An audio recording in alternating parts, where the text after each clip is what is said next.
Saudara, 1,2 juta dosis vaksin sudah tiba di Indonesia. Kedepan jutaan dosis vaksin akan tiba dalam bentuk bahan baku maupun sudah jadi. Nah, kehadiran vaksin menjadi syarat mutlak pemulihan ekonomi. Tanpa vaksin, kepercayaan diri masyarakat sampai dunia usaha untuk beraktivitas dipastikan sulit terbentuk. Ini dia, saudara, detik-detik vaksinasi, remedi bagi ekonomi. Ada 6 vaksin yang mendapat restu Kementerian Kesehatan. Yang pertama, ada Bio Farma, kemudian ada AstraZeneca, Sinopharm, Moderna, Pfizer Inc., Sinovac, Biotech. Ada 2 jalur pengadaan dan peta vaksinasi. 30% akan dilakukan oleh Kementerian Kesehatan dengan subsidi penuh oleh negara. Sedangkan 70% akan dilakukan oleh Kementerian Badan Usaha milik negara. Kelompok pertama yang mendapat prioritas vaksin adalah tenaga medis, layanan kesehatan, TNI, Polri, dan aparat hukum. Untuk kelompok ini diperkirakan butuh sekitar 3,5 juta dosis vaksin. Jika ditotal, vaksin akan diberikan pada 160 juta penduduk Indonesia. Tidak sampai 80% penduduk Indonesia yang akan menerima vaksin.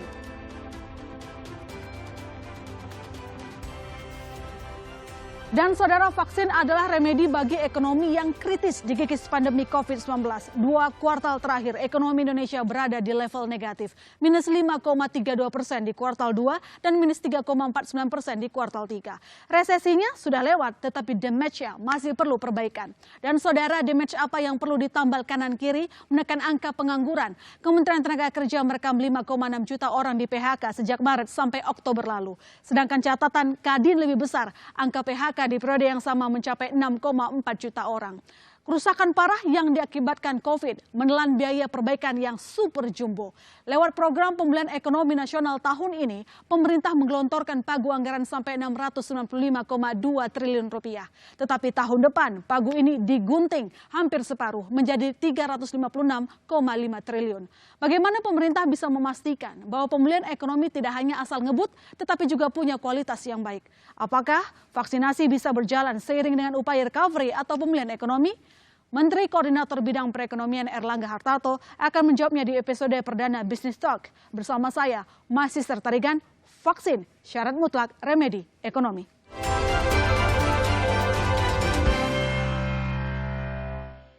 Saudara menyaksikan Business Talk, sekarang telah bersambung bersama kami Menteri Perekonomian dan Ketua KPCPN Erlangga Hartarto. Selamat malam Pak Erlangga. Selamat malam Mbak My Sister Tarigan. Sehat Pak? Alhamdulillah sehat. Alhamdulillah. Pak, kita langsung ke poinnya. Bagaimana pemerintah memastikan upaya vaksinasi sejalan dengan perbaikan ekonomi? Ya, yang pertama tentu kita melihat bahwa sumber daripada persoalan adalah masalah kesehatan dalam pandemi COVID. Sehingga tentu dengan masalah kesehatan, kepercayaan untuk masyarakat berkegiatan itu menurun. Nah, tentu game changer-nya adalah dengan vaksinasi. Karena vaksinasi akan menyelesaikan 2 persoalan sekaligus, persoalan kesehatan dan persoalan kepercayaan publik, kepercayaan masyarakat untuk kembali beraktivitas dan berkegiatan sosial. Nah, tentu pemerintah kita melihat bahwa dengan adanya hadirnya vaksin, 1,2 juta sudah hadir di Indonesia, sudah ada. Ini menjadi salah satu negara di ASEAN yang pertama. Bahkan juga ASEAN dan Australia, dan ini memberikan sebuah kepercayaan dan harapan kepada masyarakat yang tinggi karena pemerintah berhasil mendapatkan akses terhadap vaksin, dan seperti tadi disampaikan bahwa Bapak Presiden mengatakan bahwa akses ini sudah dilakukan sejak awal, sejak bulan Maret. Sehingga tentu 1,2 juta ini yang sudah masuk akan segera dilakukan vaksinasi setelah mendapatkan emergency use authorization daripada Badan POM. Kemudian kedua, mendapatkan sertifikasi halal.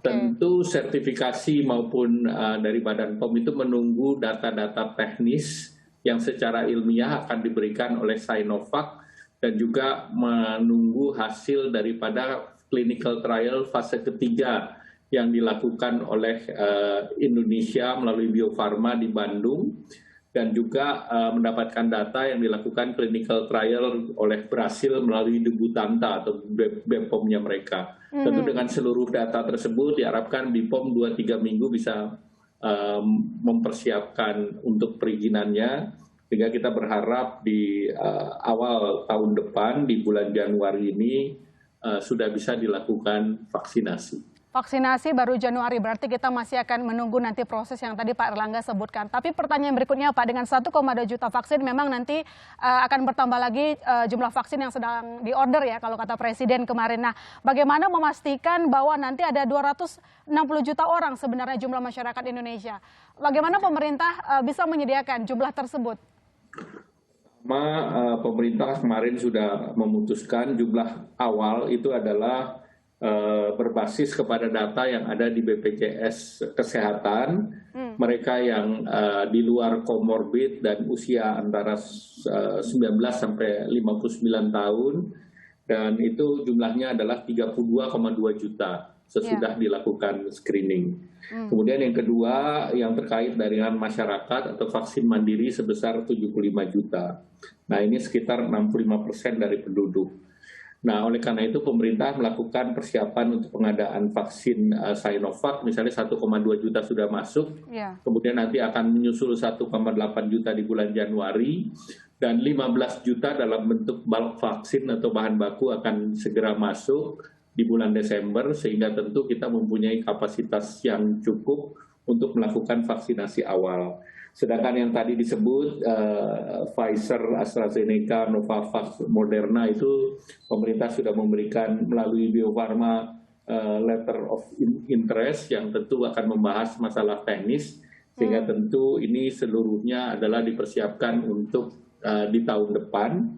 Demikian pula yang dikembangkan secara nasional yaitu vaksin merah putih, itu juga akan masuk untuk semester kedua tahun depan karena dia akan masuk clinical trial di kuartal kedua tahun depan. Oke, Pak Erlangga, ngomong-ngomong soal Pfizer kan sebenarnya kita juga harus mendapatkan vaksin yang infrastrukturnya sama dengan Indonesia. Kalau Pfizer kan dia butuh disimpan di minus 88 derajat. Sekarang ini yang cocok ada Sinovac dan Covax.